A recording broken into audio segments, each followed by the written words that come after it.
It's great to be here in New Hampshire. It's just what you pulled out the great weather for us, and just wonderful, beautiful day. We just had an event in Manchester. We had to move it outside because of the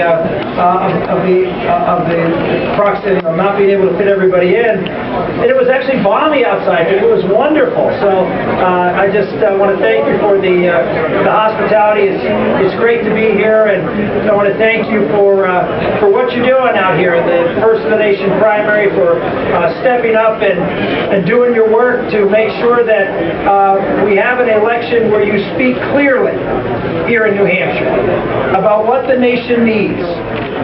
We all have an obligation when you are first in the nation as a primary to step up and examine the candidates. Look at who has what is necessary, has both the plan and the record to back up the plan, that you know that they'll actually do what they say they're going to do. You know, if you're in the financial services arena, you can't say that past performance is an indication of future success. But in politics, it is the best indication of exactly what you plan on doing and whether you'll do it.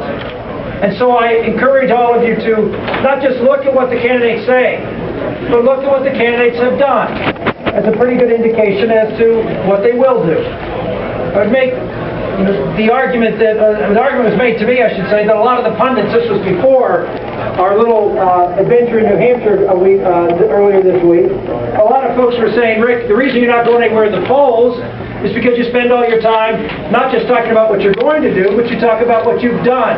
You spend too much time talking about your record. So all the other candidates, they go out there and just talk about what they're going to do. And my response to that was, well, if I had their record, that's what I'd talk about too.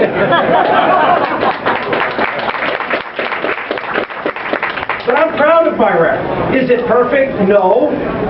But it is a record that shows clear convictions, a clear path to get our country prosperous, with limited government, with lower taxes, with strong families and communities, and with a strong presence, peace through strength.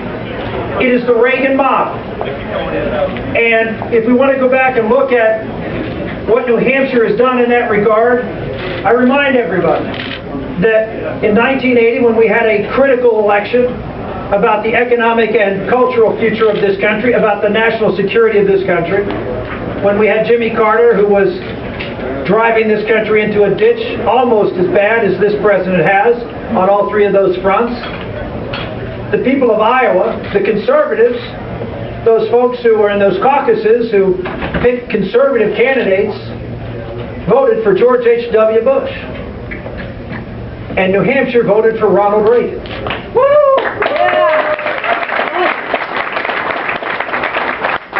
The people in New Hampshire recognized that we needed someone at this critical juncture who had the ability and the conviction to do what America needed to have done. And even though New Hampshire, I am told repeatedly by the press, is much more moderate, much more libertarian, much more concerned about fiscal and financial issues, they chose the strong, principled conservative. They chose the the bold contrast. They chose what America needed. That's what New Hampshire's supposed to do. To look to see at this critical time in our country's history, what do we need in a leader? And then do what your duty is in First in the Nation primary. And give America what it needs. But for New Hampshire, we would not have had Ronald Reagan. You were told repeatedly in 1980, we need to win. We just need to win. Please, just vote for the winner who can get those moderate votes. And New Hampshire said, no, we need to restore America.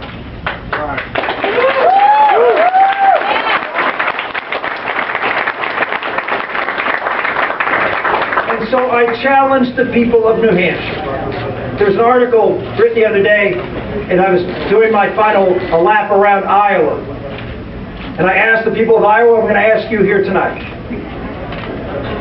And they said that Rick Santorum is running an ask, don't tell finale to his campaign. I'm going to ask you, not tell you, I'm going to ask you to do what your duty is. To not look at what the pundits are saying, who can win, who's the best positioned, who has the best organization, who can raise the most money. Lead. Do what you think is best. Pick the person who is the right person to do what is necessary for this country. And be bold, because it is the time to be bold. We need the sharp contrast. We need a real reversal of where this country is headed. Lead and be bold. If you do those two things, you will surprise a lot of pundits. You will send a clear message from New Hampshire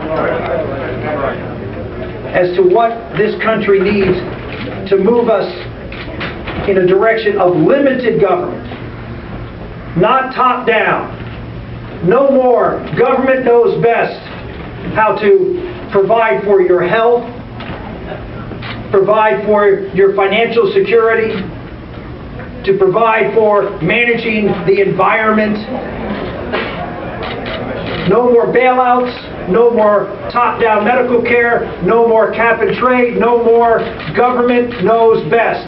We have that. We need a sharp contrast. We need someone who believes in you. In 2008, the people of this country were convinced they needed someone that they could believe in. I believe Americans really want someone who believes in them.